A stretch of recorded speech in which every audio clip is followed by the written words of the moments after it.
Good morning সবাইকে। চলে এসেছি আজকে ডে 3 এর ভিডিও নিয়ে। তো আজকে আমরা যাত্রা করব আমাদের পাহাড়ের উদ্দেশ্যে, আর সবার আগে আইএলপি বানাতে হবে। তো সকাল সকাল রেডি হয়ে গেছি, গোছগাছ অলরেডি কমপ্লিট প্রায়। ঘড়িতে এখন বাজে 7, 7:30 মতন। তো এখান থেকে এবার বেরিয়ে যাবো হচ্ছে ভৈরবকুণ্ডের ওখানে আইএলপি বানাবো, বানিয়ে দেন তারপর আজকের ডেস্টিনেশন হচ্ছে দিরাং এখান থেকে প্রায় ওই অ্যারাউন্ড 170-177 কিলোমিটার। তো 5 ঘন্টা টাইম তো দেখাচ্ছে, বাট আমি আরও 2-3 ঘন্টা এক্সট্রা ধরে রেখেছি, কারণ রাস্তায় অনেক কটা জায়গা পড়বে যেখানে আমরা দাঁড়াবো, একটু দাঁড়িয়ে ফটো তুলবো বা দেখবো, সেও টাইম লাগবেই। ঠিক আছে, আর বাকি কালকে তো তোমাদের রুম দেখিয়ে দিলাম, আর হোটেল আজকে দেখিয়ে দিচ্ছি নিচে গিয়ে যে কোন হোটেলটা। আমি হোটেলের ডিটেলও দিয়ে দেবো। তো তোমরা, হোটেলটা খুবই ভালো, 1000 টাকার মধ্যে, মানে যেরকম আমরা রুম পেয়েছি সেরকম এক্সপেক্টেড না এখানে। যারা যারা উদলগিরিতে এসে থাকতে চাও বা স্টে দিতে চাও, তারা এই হোটেলটা অবভিয়াসলি আসতে পারো। ঠিক আছে, আমি রেকমেন্ড করছি যে হ্যাঁ, খুবই ভালো লাগবে তোমাদের। বাকি এবার চলো রাস্তায় বেরোই, বেরিয়ে তারপর বাকি আপডেট ওখানে দিচ্ছে। আইএলপি কী করে বানাবো, কী কী ডকুমেন্টস লাগছে সব আমার তোমাদের শেয়ার করবো। চলো।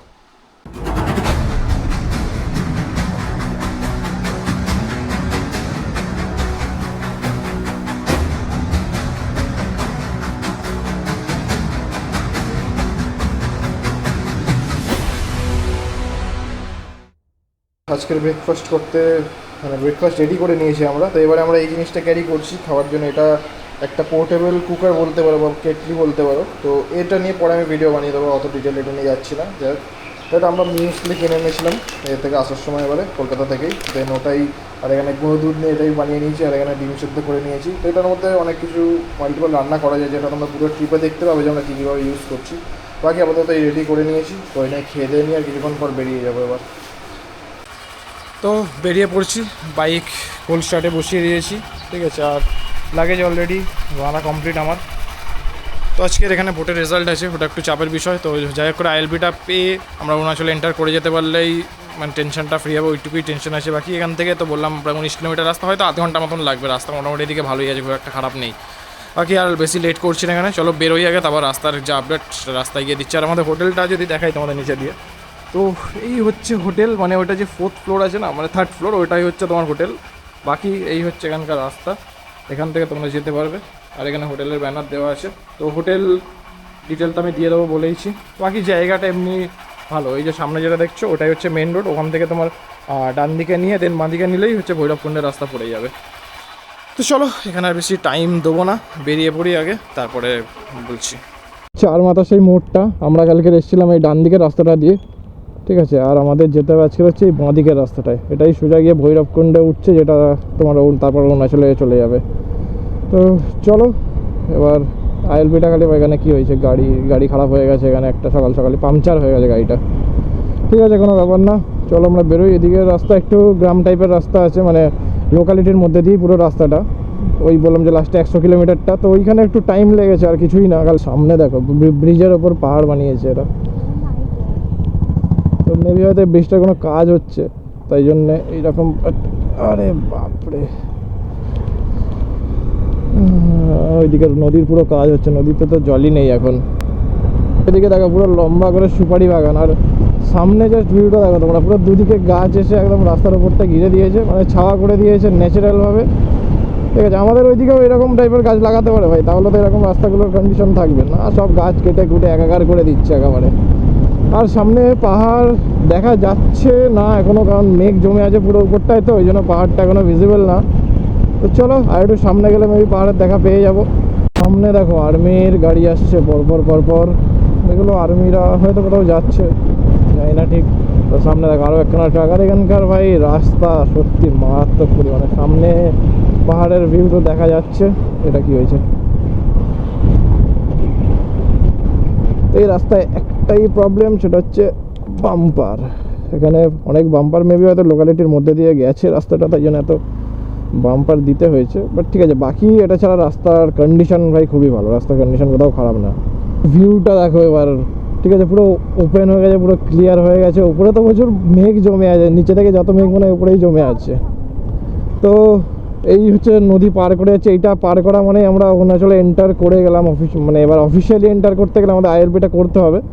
তো আইএলপিটা কোথায় বানায় সেটা একবার দেখতে হবে। আমাকে বললো যে এইখানেই কোথাও একটা ঘর আছে, তো ওখানেই একজন আছে যে উনি বানিয়ে দেয়, মানে ওরকম কোনো পার্টিকুলার অফিস নেই। এবার সেটা একবার কাউকে জিজ্ঞেস করতে হবে বা খুঁজতে হবে, কারণ আর্মি চেকপোস্ট থাকবে হয়তো এখানে আশেপাশে কোথাও। ঠিক আছে, দেখে নিই আগে, দেখে তারপর তোমাদের সাথে শেয়ার করে দেবো সেই সব জিনিসগুলো। আবার একটা নদী পার হচ্ছে, আর নদীর ওই পারে দেখো জাস্ট পাহাড় দেখা যাচ্ছে। ঠিক আছে, আমরা ওই পাহাড়েই উঠতে চলেছি, তো আর ওয়েট হচ্ছে না। এবার আইএলপিটা কোথায় বানায় দেখতে হবে। আবার একটা নদী পড়ে গেল, একজনকে জিজ্ঞেস করলাম, বললো যেখান থেকে কিছুটা দূরে মোটামুটি 2-2.5 কিলোমিটার গিয়েই আইএলপি বানায়, তো ওটা একবার দেখতে হবে আমাকে গিয়ে আগে। এই হচ্ছে, এটা হচ্ছে চেকপোস্ট। ঠিক আছে, আমরা যে এখানটায় দাঁড়িয়েছিলাম সেখান থেকে মোটামুটি 3-4 কিলোমিটার মতন এখানটায়। দেন এইটা হচ্ছে চেকপোস্ট অফিস, এখানে তোমার গাড়ি সব চেক করা হবে। আর সামনে দেখছো আইএলপি অফিস লেখা আছে। ঠিক আছে, ওইখানে তোমার আইএলপি তৈরি করা হয়। তো চলো, প্রচুর রোদ। ঠিক আছে, এবার আইএলপিতে কী কী লাগছে না লাগছে সব তোমাদের দেখিয়ে দিচ্ছি একবার করে। মোটামুটি আমি যে আইডিয়া নিয়ে এসেছি যে আধার কার্ড, ফটো আর গাড়ির হয়তো ডকুমেন্টস লাগবে কিনা আমি জানি না, বাট ওই দুটো মাস্ট। তো দেখি এবার বাকি বলে দিচ্ছি তোমাদের। আইএলপি এই যে রেডি হয়ে গেছে, এটা হচ্ছে আমাদের আইএলপি। আমাদের 10 দিনের আইএলপি তৈরি করা হয়েছে এখানে। একটা 1 কপি জেরক্স করে নিচ্ছে। তো এটা হচ্ছে আইএলপি অফিস, আইএলপি অফিসের নাম্বার দেওয়া আছে। আর এইটা হচ্ছে আইএলপি অফিস, এই যে তোমরা জানলাটা দেখছো না, ওখানেই আইএলপি তৈরি করে দেবে। পাহাড় কেটে পুরো রাস্তা তৈরি করা হয়, আর পুরো টার্নিং জিগজ্যাগ রোড একদম। একটু সাবধানে তো গাড়ি চালাতেই হবে অবভিয়াসলি, যখন পাহাড়ে এসছি তো সাবধানতা মাস্ট। দেখো এগুলো ল্যান্ডস্লাইড হয়েছিল না, এরকমই কেটে মেবি হয়তো ল্যান্ডস্লাইড হয়েছিল এই রাস্তাগুলো, কারণ এইদিকে দেখে বোঝা যাচ্ছে এগুলো। তো বর্ষাকালে তো পাহাড় মানে ল্যান্ডস্লাইডের সম্ভাবনা প্রায় থাকেই, তো অরুণাচলও তার ব্যতিক্রমের মধ্যে পড়ে না। এই দেখো এই জায়গাগুলো মনে হচ্ছে পুরো ল্যান্ডস্লাইডের, কারণ এই জায়গাগুলোতে গাছ আছে, বাট এই পোর্শনটা দেখো কোনো গাছ নেই। তো ওই দিকেই বোঝা যাচ্ছে যে ল্যান্ডস্লাইড। আর নিচে পুরো সোজা হয়ে নদী বয়ে যাচ্ছে।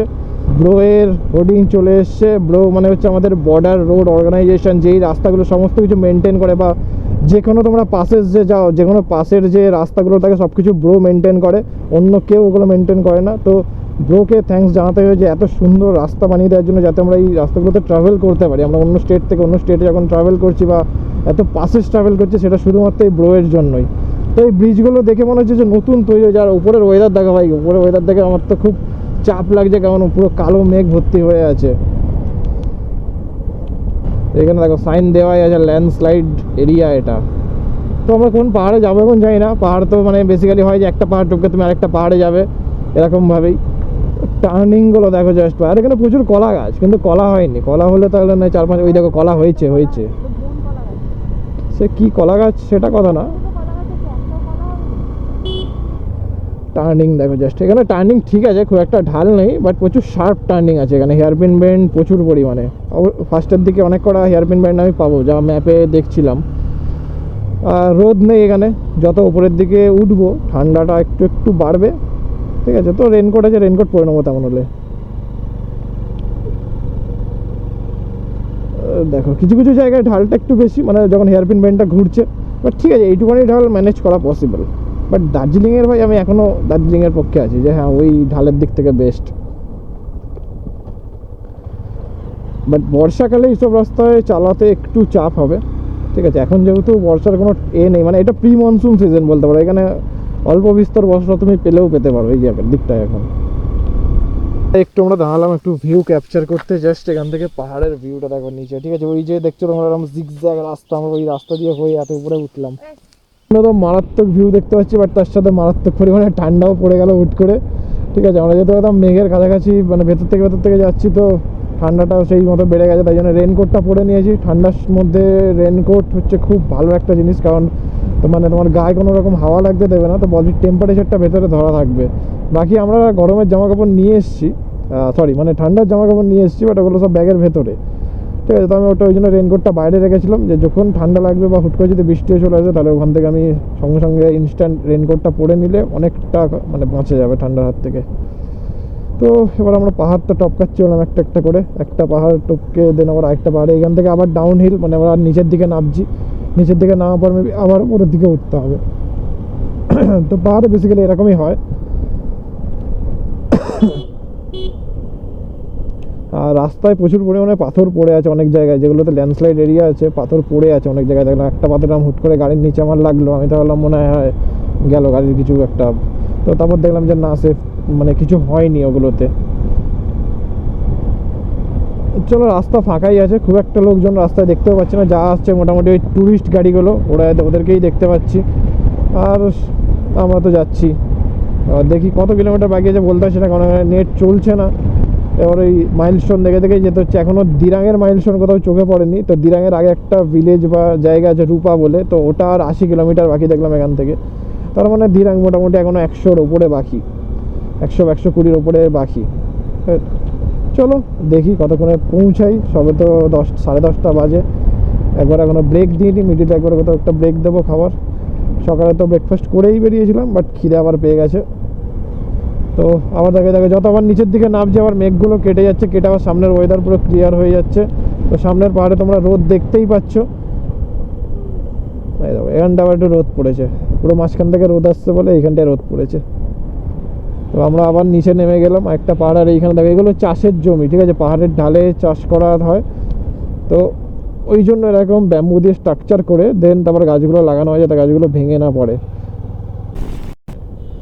তো আমরা আবার পাহাড় থেকে নিচের দিকে নামছি, ঠিক আছে, আস্তে আস্তে। দেখো হেয়ারপিন বেন্ডগুলো দেখো কত শার্প এখানে। তো এক্ষুনি রেনকোটটা পরলাম, উপরের দিকে ঠান্ডা লাগছিল বলে ব্যাস আবার নিচে চলে এসেছে, আবার রোদ উঠে গেছে, আবার গরম লাগবে। মানে তো তো ওই যে রাস্তাটা দেখো সোজা ওই দিক থেকে চলে যাচ্ছে। আর জায়গায় জায়গায় তো ব্রো ওদের ল্যান্ড মানে সেফটি নিয়ে যেগুলো লিখে রাখে, যে কোডগুলো, সেগুলো তো লেখাই আছে। পাহাড়ের মাঝখানে একটা ছোট্ট শহর দেখা যাচ্ছে, শহর বা গ্রাম যাই হোক। এইখানে সব রাস্তার এই ড্রেনেজগুলো পরিষ্কার করে দিচ্ছে এরা। আর উপরটা পুরো এগুলো পাহাড়ের চাষের জমি। এখানটায় রাস্তা একটু খারাপ আছে, হার্ডলি হয়তো 40-45 কিলোমিটার মতন রাইড করেছি যা লাগছে আমার। তো দেখো চারদিকে পুরো দুখানা পাহাড়, ওইখানটা দুখানা পাহাড়ের মাঝখানে জাস্ট একটুখানি একদম একটা ছোট টাউনের মতন। এখনও তো আমরা নিচের দিকেই নামছি, ঠিক আছে। তো যে গ্রামটা তোমাদের দেখাচ্ছিলাম না, ওই দুখানা পাহাড়ের মাঝখানে, ওই দেখো আমরা ওই দিকটাতেই যাচ্ছি। এই দেখো এই যে, হ্যাঁ এই যে টাউনটা, ওটা তোমাদের ওইখান থেকে দেখাচ্ছিলাম তখন। এই যে দুখানা পাহাড়। তো আমরা ওখান থেকেই যাবো। ওখানে দেখে একটা ভাবছি ছোটো একটা ব্রেক নেবো, ব্রেক নিয়ে তারপর আবার বেরোবো। কারণ বাইকের ইঞ্জিন এতটা যেহেতু ব্রেকিং হচ্ছে, তো প্রচুর পরিমাণে মানে গরমও হয়ে যাবে। তো বাইককে একটু রেস্ট দিয়ে পাহাড়ে চালানো দরকার। যেহেতু হাই সিসি গাড়িতে অতটা ইস্যু হয় না, বাট যেহেতু আমার লো সিসি গাড়ি, তো ওকেও একটু রেস্ট দরকার হবে। তার সঙ্গে আমরা একটু রেস্ট নিয়ে নেবো। এক নাগাড়ে চলছে, 11টা বাজে। আমরা সেই 9টা থেকে রাইড শুরু করেছিলাম, থেকে মানে ভৈরবকুণ্ড থেকে।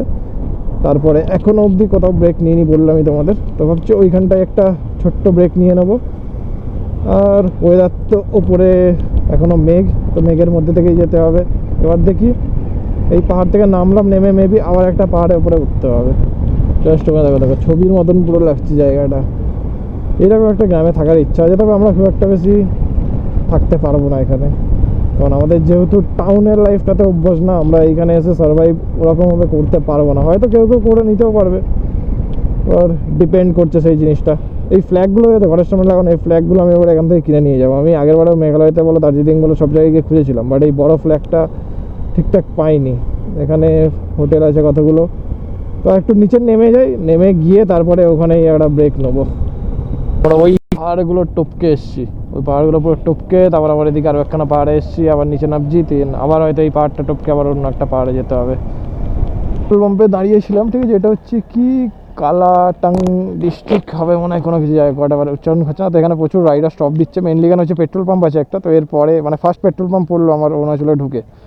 তো এখান থেকে পেট্রোল আর ভরলাম না, কারণ আমার মোটামুটি 258 কিলোমিটার রেঞ্জ আছে। আর এখান থেকে দিরাং মোটামুটি 100-র মধ্যেই আছে, তাই আমি চলে যাচ্ছি এবারে। আর প্রচুর রাইডার বলো বা যে কোনো গাড়ির বলো, প্রচুর এখানে সবাই স্টপ দিচ্ছে এই জায়গাটায়। তো আমরা বললাম তো একটা ছোটো করে ব্রেক নিয়ে নেওয়া যাক। নিয়ে এবার আমরা সামনের দিকে বেরোবো। তো সামনে এবার এখানে একজন রাইডারের সঙ্গে কথা হলো, উনি বলে যে সামনে এক দু জায়গায় নাকি পাথর পড়ে আছে, মানে লরিতে করে এখানে পাথর যায় না, তো পাথর গাড়ি থেকে পড়ে ওইটা মানে ভেঙে পড়ে আছে চারদিকে। যেমন আগের এটাই হলো যে গাড়ির নিচটায় লাগলো, তো ওই সাবধান করে দিল এক জায়গায়। এবার দেখি ওটা দেখে একটু চালাতে হবে। বাকি তো ঠিকঠাকই আছে আপাতত, রোড কন্ডিশন খুব নেই। আর বললো যে যখন দিরাং ঢুকবো, দিরাংয়ের আগে কিছুটা রোড খারাপ আছে, তো ঠিক আছে ওটা ম্যানেজ হয়ে যাবে। আপাতত পৌঁছায়, ঘড়িটার টাইম এখন 11:40। আর আমরা আবার বেরিয়ে শুরু করে দিয়েছি আমাদের রাইডার। সামনে দেখো মেঘগুলো জাস্ট পাহাড়ের উপর ভেসে বেড়াচ্ছে। আমরা ওই পাহাড়েই যাবো। আছে ওয়েলকাম টু কালাতাং, হ্যাঁ কালাকতাং জায়গার নাম। এখানকার জায়গাগুলো উচ্চারণ করা বিশাল চাপের ব্যাপার। আমরা কোন দিকে যাব? উপরের দিকেই যাব।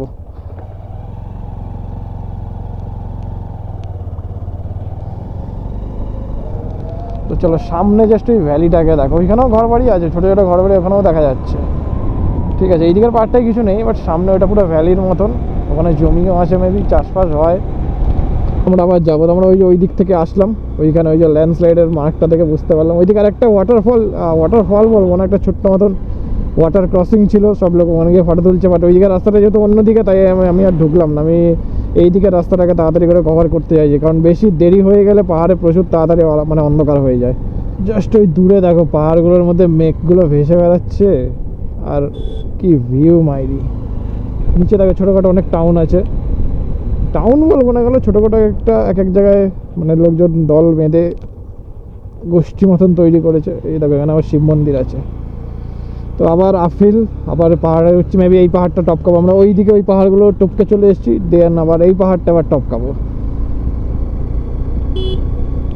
তো আর কত কিলোমিটার আছে জানি না, যাচ্ছি তো এরকমভাবেই। এইখানে দেখো রাস্তা খারাপ, মেবি হয়তো ল্যান্ডস্লাইড হয়েছিল বা কিছু, হ্যাঁ ল্যান্ডস্লাইডই হয়েছিল। উপরের এখানটায় নতুন এইগুলো বানাচ্ছে সিমেন্ট দিয়ে। তো এই হচ্ছে পাহাড়ের রূপ। তো কাজ করছে পাহাড়, ভাই পাহাড় যে কোনো পাহাড়ই বলো প্রচুর তাড়াতাড়ি ওরা হিল করে দেয়, মানে যে কোনো জিনিসই খারাপ হোক প্রচুর তাড়াতাড়ি এখানকার বা ব্রোয়ের যে অর্গানাইজেশন আছে প্রচুর তাড়াতাড়ি ঠিক করে দেয়। ওই জন্য পাহাড়ের মানে এত স্মুথভাবে চলে জিনিসটা। এবার যেখানে এক্সট্রিম পজিশন সেখানে কিছু করার নেই।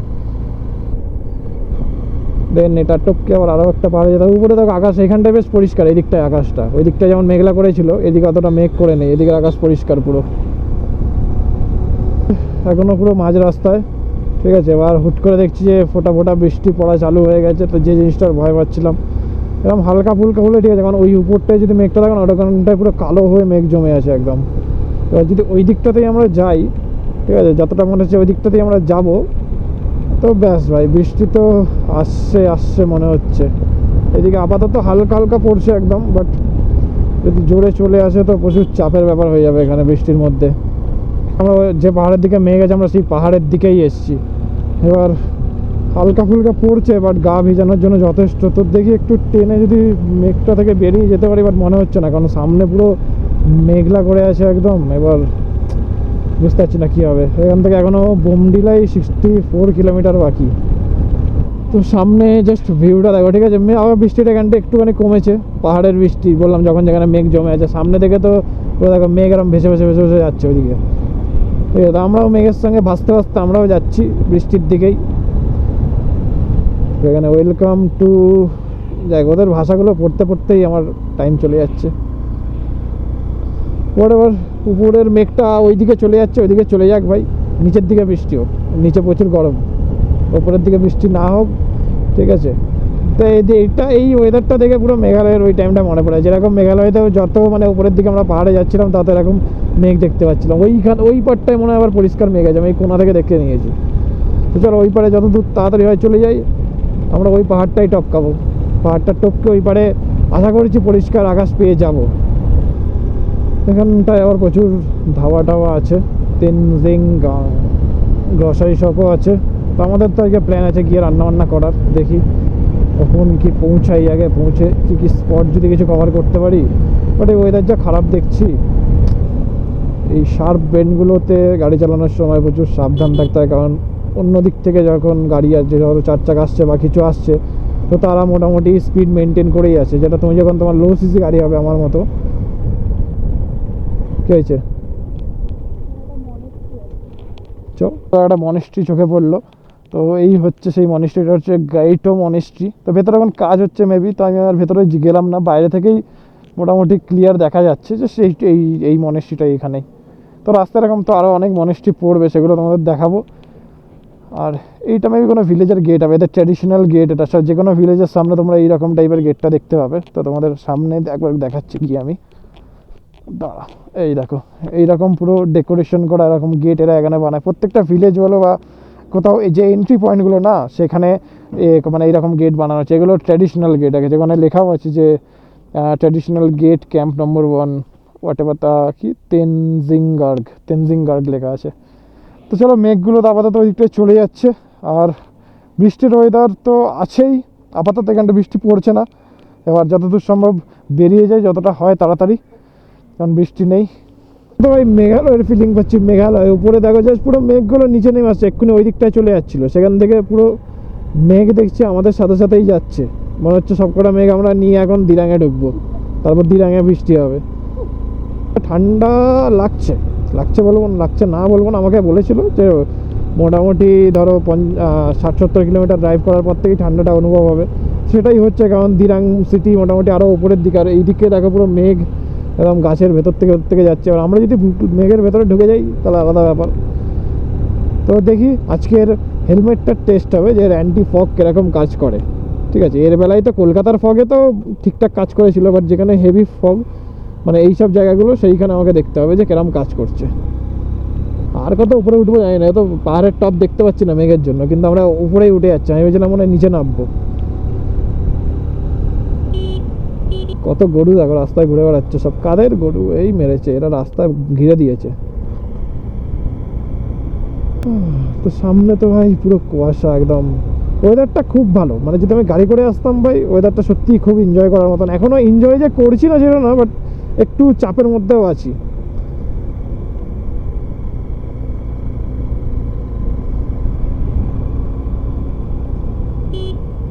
তার মধ্যে তো এরকম টার্নিংগুলো ব্যাস। আরে ওই দেখো চশমা পড়া গরু।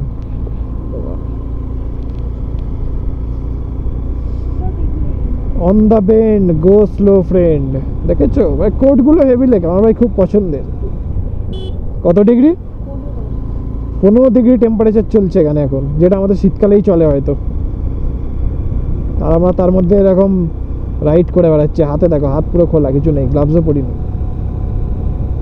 এই এবার দেখো পুরো মেঘ নিচে ঢাকা পড়ে গেছে, কোনো রোদ নেই এখানে, কিচ্ছু নেই।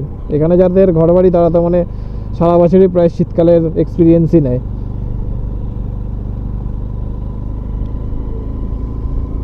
পাহাড়ে দেখো এনটক প্রচুর চলে ভাই। এনটক এমন স্কুটি যেটা পাহাড়ের জন্য বলতে পারো পুরো পারফেক্ট গাড়ি বানিয়েছিল। আমাদের সিটিতে যত না দেখা যায় ততটা এখানে পাহাড়ে দেখা যায়। এইখানে দেখো এখানে স্তূপাগুলো আছে বানানো, তো এগুলো স্তূপাগুলো আমি অনেক জায়গাতেই দেখলাম আসার সময় বানানো। মানে আগে খালি ভাবতাম হয়তো মনেস্ট্রির ওইখানেই থাকে, বাট মনেস্ট্রি ছাড়াও এইখানটায় প্রচুর অনেক কটা বানানো আছে রাস্তায়। টেস্ট নিতে দাঁড়ানো ওই দিক তো পুরো মেঘ ভাই পাহাড়ে, আর আমরা পাহাড়ে আরও উপর দিকে উঠছি। আমরা মনে হচ্ছে যে ওই দিকেই যাবো, ওইদিকে যেদিকে বৃষ্টির মেঘ আছে সেই দিকেই রাস্তা আছে আমাদের। তো এই টার্নিংটা থেকে কার কি মনে পড়বে আমাকে একবার জানি। ওই টার্নিং এরকম একটা সেম টার্নিং আমাদের বেঙ্গলেও আছে। ঠিক আছে, তো ওটা আমি নিজে বলছি না, তোমরা আমাকে কমেন্ট করে জানিও যে যারা যারা দেখবে। আর এইখানটা একটা ভিউ পয়েন্ট আছে, এটা হচ্ছে তোমার তেনজিং গার্গ বলে যে ভিউ পয়েন্টটা, ওটাই। তো এইখান থেকে তুমি এখান নিচের সিটিটার পুরো একটা খুব ভালো একটা ভিউ পাবে। ঠিক আছে, আমি বেশিক্ষণ এখানে টাইম দেবো না, একবার জাস্ট তোমাদের দেখিয়ে দিয়ে বেরিয়ে যাবো, কারণ অলরেডি আবার মেয়ে আমাদের দিকেই আসছে ভেসে। তো পাইন ফরেস্ট দেখো, পাইন ট্রি দেখো এইগুলো। তো এখানে কিছু একটু ছবি টবি তুলে তারপর বেরিয়ে যাবো নিচে। এইগুলো পুরো চাষের জমি। আর আমাদের রুটটা এদিকে, আমাদের এখন যেতে হবে এই দিকটায় পুরো। এখান থেকে উঠে ওই উপরের দিকে কতটা মানে এই পাহাড়টা মেবি পুরো টপকে তারপর ওই পারে যেতে হবে। আর এখানে দেখো এরকম সেই 3 ইডিয়টসের যেরকম লাদাখে যেরকম আছে ওই রকম বসার জায়গা বানানো পুরোটা। তো চলো বেশি আর এখানে টাইম ওয়েস্ট করবো না, বেরোই। আর ওইখানে ওইখানে মনেস্ট্রি না ওই ওটা কিছু একটা হবে। দেখো একটা ছোটো মতন পাহাড় আছে, আর পাহাড়ে মানে চারদিকে এখানটায় প্রচুর ফ্ল্যাগ লাগানো। মানে জায়গাটা কি আমি জানি না ঠিক, বাট মানে বাকি জায়গার থেকে বেশ অন্যরকম লাগছে। এটা পুরোপুরি ফ্ল্যাগ দিয়ে ঘেরা, আর এই পাহাড়টাকে ফ্ল্যাগ দিয়ে পুরো বাঁধানো। বাকি ভাই ঠান্ডা যত উপরের দিকে উঠছে তত ভাই প্রচণ্ড বাড়ছে। ঠিক আছে, আমাদের গায়ে অতটা ঠান্ডা লাগছে না, বাট হাত পাগুলোতে লাগছে। টাইম আগে শেরগাঁও দেখলাম, আর কিছুক্ষণ বাকি হয়তো 7-8 কিলোমিটার এরকম বাকি শেরগাঁও। তো শেরগাঁও থেকে কিছুক্ষণ দাঁড়াবো। শেরগাঁওতে মেবি ওই অ্যাপেল ওয়ালনাট এগুলোর বাগান বা কিছু আছে সামথিং। আমি মানে রিসার্চ করেছিলাম জিনিসগুলো নিয়ে, বাট মাথার মধ্যে নেই আমার এখন। কারণ দুটো জায়গায় আছে, এক শেরগাঁওতে আছে, আর ওইদিকে তোমার কি একটা আছে যেন, কি ভ্যালি, সাংতি ভ্যালি, হ্যাঁ সরি সাংতি ভ্যালিতে আছে। দুটো জায়গায়। তো দেখি শেরগাঁওতে কি যদি কিছু দেখার থাকে তো দাঁড়িয়ে একটু দেখবো, আর নয়তো বেরিয়ে যাবো, বেশিক্ষণ দাঁড়াবো না। শেরগাঁও চলে এসেছে। শেরগাঁওয়ে জাস্ট ভিউ দেখো ভাই, এখানে বাড়িগুলো মারাত্মকভাবে সুন্দর, আর সামনের ভিউটা তো মানে পাহাড়ের ভাই, তুমি যেখানেই দেখো ভাই ভিউ মারাত্মক সত্যি। তো এখানে তেমন কিছু আমি দেখতে পাচ্ছি না, মানে বললাম তোমাদের ওই বাগানগুলো হয়তো থাকতে পারে, বাট আমি স্টপ আর দিচ্ছি না, কারণ অলরেডি বৃষ্টি পড়ছে হালকা ফুলকা। তো বৃষ্টির মধ্যে বেকার ফেঁসে যেতে চাই না। তো এখানে একবার দাঁড়াবো কোনো দোকান থেকে চা খালি খাওয়ার জন্য। এখানে দেখো সবজি, শুয়োরের মাংস বিক্রি হচ্ছে, পর্ক। আর এখানে হোমস্টেগুলো দেখো উপরের দিকে পুরো, এগুলো মেবি হ্যাঁ এগুলো হোমস্টেই সব। বাট প্রচুর হোমস্টে পেয়ে যাবে তোমরা এখানটায়, যদি কারোর এখানে স্টপ দেওয়ার থাকে না, তো প্রচুর হোমস্টে হবে অ্যাভেলেবেল আছে এখানে।